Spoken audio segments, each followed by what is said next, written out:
Welcome back to my Calculus Conundrum video, Applications of Derivatives by the Perfect Square.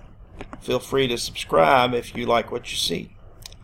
We're going to continue now in the curve sketching section, and this time I'm going to work with a rational function.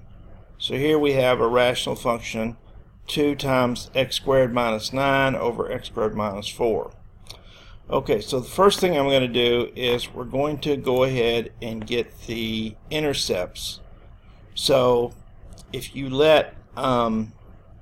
set this equal to 0 to get your x-intercepts, then basically this can only equal 0 if x squared minus 9 equals 0. So you solve that equation and then you get x equals plus or minus 3.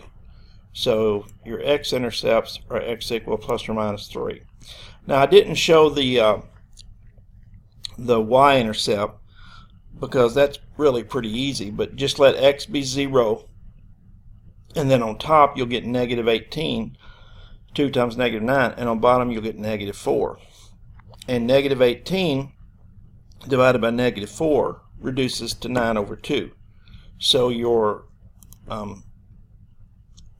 y-intercept is just the point 0 and 9 halves, and then there's your x-intercepts. Now a couple things you might note: this is an even function, so it's going to be symmetric with respect to the y-axis. And then you know the denominator cannot equal plus or minus 2, so that means the domain would have to work its way around negative 2 and around positive 2. So the domain would be negative infinity to negative 2 union negative 2 to 2 union 2 to infinity.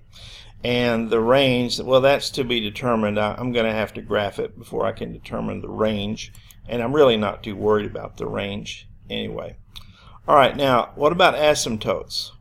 Well, since the degree of the top and the degree of the bottom is the same, then the horizontal asymptote would be the coefficient of the lead term, so the ratio of the coefficients of the lead terms. So you have 2 for the coefficient on top, and then you have an understood 1 right here. So the horizontal asymptote would actually be the line y equals 2 over 1, which is just y equal 2. So that's the horizontal asymptote. And now remember, we also know that plus or minus 2 makes the denominator 0 and doesn't make the numerator 0. So your vertical asymptotes are going to be the lines x equal plus or minus 2. Now I'm not going to calculate derivatives on here. I'm just going to show them to you. But you could apply the quotient rule to this to get the derivative. And the derivative is actually going to be 20x. So it's going to be 20x over x squared minus 4 quantity squared. Now the only critical number for this is x equals 0. So x equals 0, that would be your only critical number. But I also want to make sure that I investigate this around those vertical asymptotes.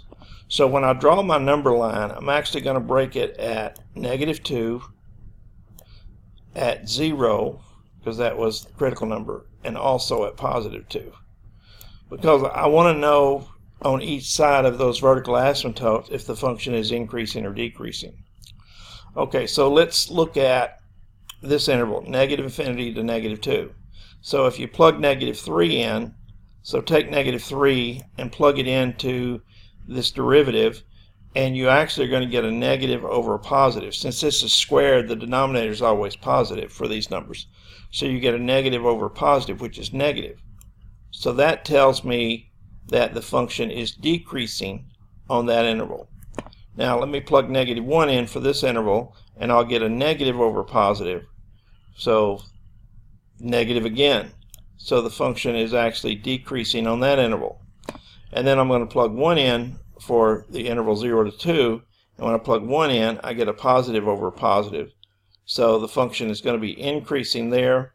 And then when I plug 3 in for this interval, I also get a positive, so the function is going to be increasing there. Now I can't I can't say, though, you can't do this. Let me show you what you might make a mistake and do. You might try to say that this function is increasing as x goes from 0 to infinity.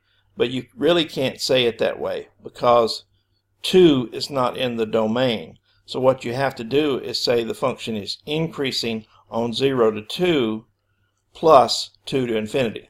So you can see I did that right here. The function is increasing on 0 to 2 union 2 to infinity. And then same thing for the decreasing. Since this is a vertical asymptote, you have to go negative infinity to negative 2 and then negative 2 to 0 to describe where the function is decreasing on. Now we know we know since negative 2 and 2 are vertical asymptotes, we're not going to get extrema there. But look at 0. To the left of 0, the derivative is negative, and just to the right of 0, the derivative is positive. So that tells me that I get a relative minimum at 0. So f of 0 is a relative minimum. Now we already know that f of 0 is 9/2 from earlier. There's a typo there. That shouldn't be a negative. That should just be 9/2. So we get 9/2 for the y value of that extrema. Okay, so that takes care of that. Now, let's get the second derivative. So what you're going to have to do is you're going to have to take the derivative of this function to get the second derivative. So your second derivative here, and I don't have the little marks here, so that should be the second derivative, so f double prime. So the second derivative is negative 20 times the quantity 3x squared plus 4 over x squared minus 4 quantity cubed, quantity to the third power. All right, now make sure you go ahead and find that second derivative by taking the derivative of this and then simplify it and see if you can get it into this form. Okay, now the numerator cannot equal 0. There's no way that 3x plus 4 can equal 0. So there's actually no way we can get a point of inflection here, since this can never be 0. Because the only other way I could get a point of inflection was if the denominator was 0, but the numbers that make the denominator 0 also make the original function undefined. So plus or minus 2. So I'm not going to get a point of inflection, but I still want to know where this function is concave up and concave down. So what I'm going to do is I'm just going to check it as the graph crosses these vertical asymptotes.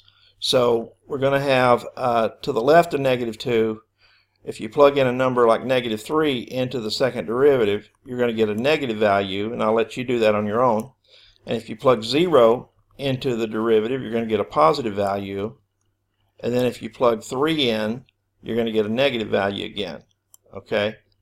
So that tells me that the graph is concave down on the two outer intervals.